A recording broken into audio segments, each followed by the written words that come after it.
What's going on, everybody? It's your boy Drew IQ. Welcome to another episode of Winners Win. Today we're going to be talking about the Apple credit card. We're going to be giving my personal opinion on it, my experience with it, because I've actually owned one for a year, and we're going to be getting into all of the details. So please like, subscribe, leave a comment below or a suggestion if you have any ideas for future videos. I do read all the comments. But alright guys, let's go ahead and let's start talking about the Apple credit card.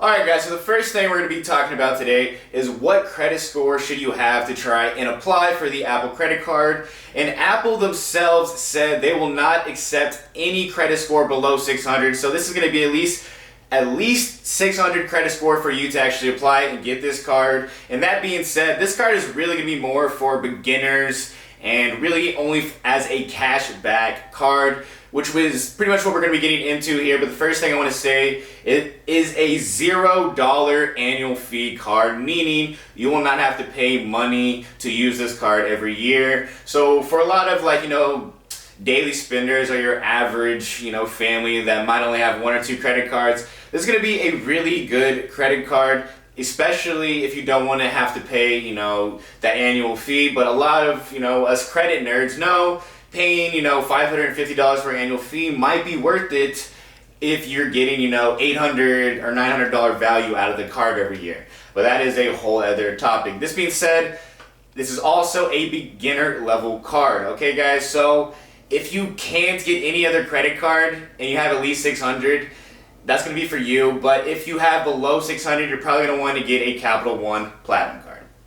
Alright, so that's enough about the annual fee. Next thing I want to talk about is specifically the cash back. Now this credit card does have a cash back of 2% on any spending, but it is only if you use Apple Pay. And this is my problem, and I think this is where a lot of other YouTubers and a lot of people started trashing Apple, because the actual physical card itself is almost useless to actually use, because you're only going to be getting 1% cash back if you use the physical card itself.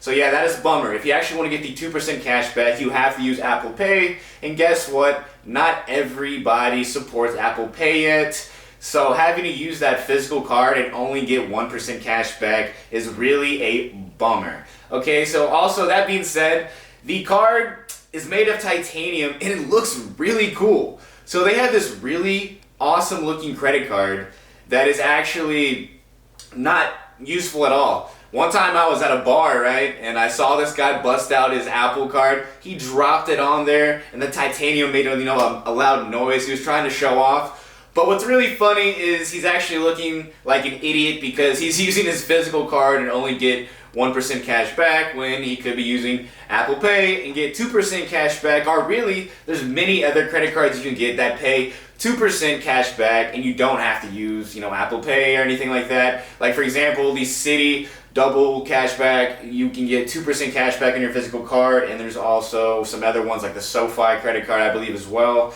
And I think even PayPal is a card that's 2%.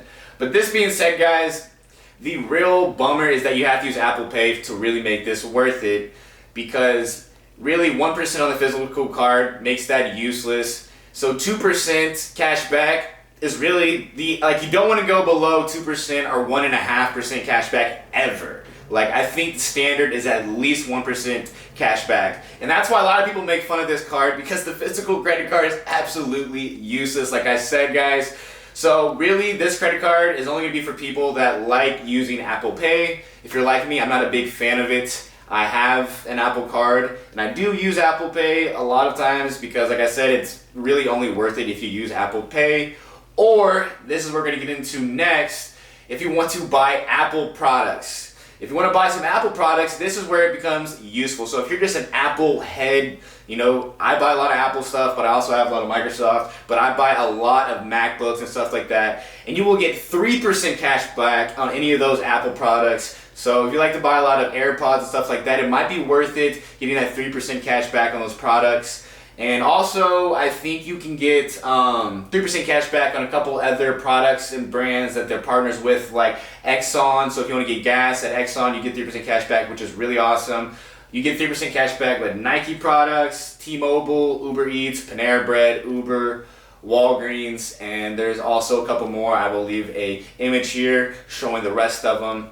But yeah, guys, that's going to be pretty much it, you know, considering like the first couple things we want to consider, right? It's decent cash back, but you really have to use Apple Pay, or you have to go buy Apple products.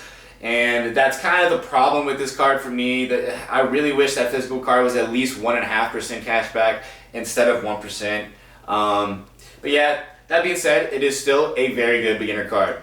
Now, what's also a really cool feature is the daily cashback feature. A lot of people are really addicted to this. I don't really care too much about seeing my cashback on a daily basis, but I will say it is kind of neat to go and pull up your Apple app and see that you're getting cashback and how much you're getting per day. So every day you use it. So it does have a really cool incentive there, I guess, if you like to just see your daily cashback, which I looked online. It seems like a lot of people really enjoy the daily cashback feature. I don't really care if it's a week or two. I just want to get my cash back. Like my Discover card will give me like maybe my cash back, you know, once a week. It doesn't give it to me every day.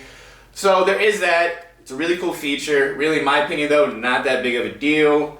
Another thing to consider is there's no foreign transaction fees. So if you do use this card overseas, you won't have to pay any fees just for being out of the United States, for example. Also, one thing to remember, if you are spending money overseas, you won't get that 3% cash back on a lot of those, you know, partners like Exxon, Nike, and T-Mobile. So that is also something to always keep in mind.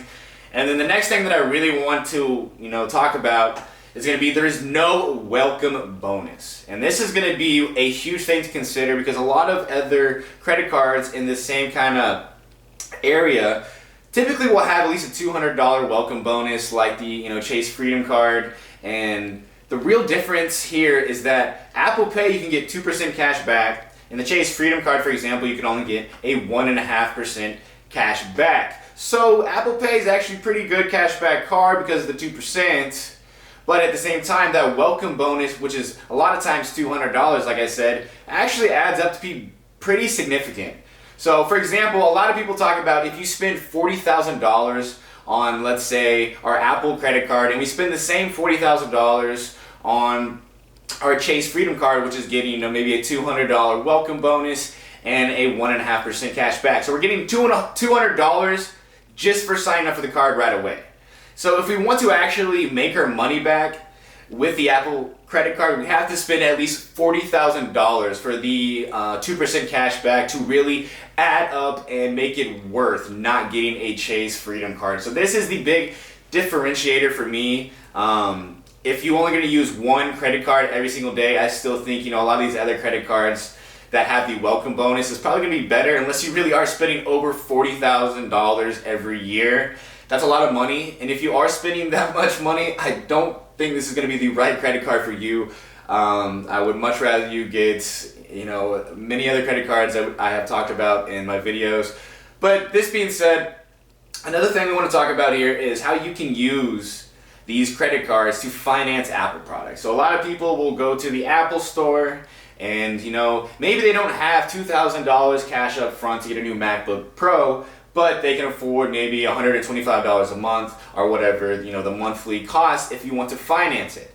So this is really neat, but I don't recommend financing. I'm not really into, you know, getting loans for Apple products and, you know, financing them with your credit card for a couple of reasons, right? One reason is if you get a credit card with Apple, a lot of times your credit limit may not be that high. You may only get $2,000 of credit. You may only get $4,000 of credit.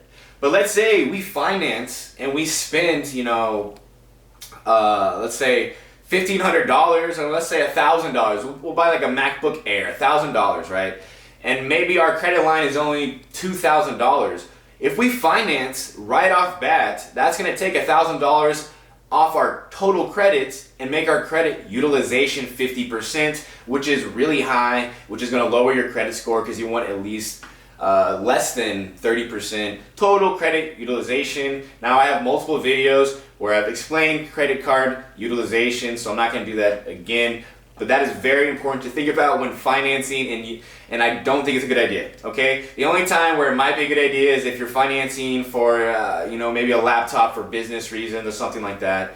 A lot of the times people are financing because they can't afford $2,000 up front. And if you can't afford $2,000 up front, I don't think that's a valid reason to finance. Okay guys, that being said, let's go ahead and talk about Apple Card Family. Alright, so Apple Card Family, what is it? Basically, it's something that I think is kind of neat, but it's just a way to, give, multiple members of your family their own credit card, and you can share and track everyone's spending in the family. I think that's really crazy because growing up, I never had a credit card, so just thinking about, my mom or dad, giving my, all their kids credit cards is a crazy idea. But I do actually think it is a good idea, and that reason is each one of your kids, they get an additional Apple credit card, are going to be authorized users. And if they have authorized users to your credit, they will be building their own credit score. And it's actually a very common way that I recommend a lot of parents to build their kids' credit score at a young age and really set them up for success. So I do think this Apple Card Family tracking feature is really neat. That's another thing that Apple does really well. Their application itself is really, I think, it's pretty cool if you're into, tech like myself. I'm a tech nerd, so I love the actual application. You open it, it has a nice little dial that shows, how much you owe and this or that, and it really makes it easy to make sure you're not paying any interest, right guys? Because that is always one really bad thing. Every credit card has horrible interest rate. We're just gonna say that. This credit card also has horrible interest rate, but we don't care because we do not pay interest rate. We do not care about interest because we do not pay interest because we're going to pay our bills on time. So as soon as we spend some money, we're going to try and pay it off. And also, like I said, the little dial on the Apple application makes it real easy to make sure to spend your minimum so you don't have to so you don't get a interest charge. Sorry, stuttered there for a second. Now we've already got over the high interest. Talk about the Apple Card Family sharing. One thing that was really cool is one time Apple did a holiday discount for anyone that had the Apple credit card and offered 6% cash back during December when using the credit card. So a lot of people during the holidays were going crazy because you were getting that 6% cash back. If that is something that they're going to continually do, because I don't know if they're going to continually do that every year, this is a huge reason to buy this credit card, if you want to get that 6% and buy some Apple products. So if you want a new MacBook Pro during the holidays, you can get that 6%. I think the 6% was only for Apple products, but still 6% cash back is a lot. If you like to buy, a gift, an iPod, iPad, or anything like that, you can get that holiday discount, and it would be so worth it in my opinion. All right, guys. So now let's talk about, is this credit card for you? And should you apply for this credit card?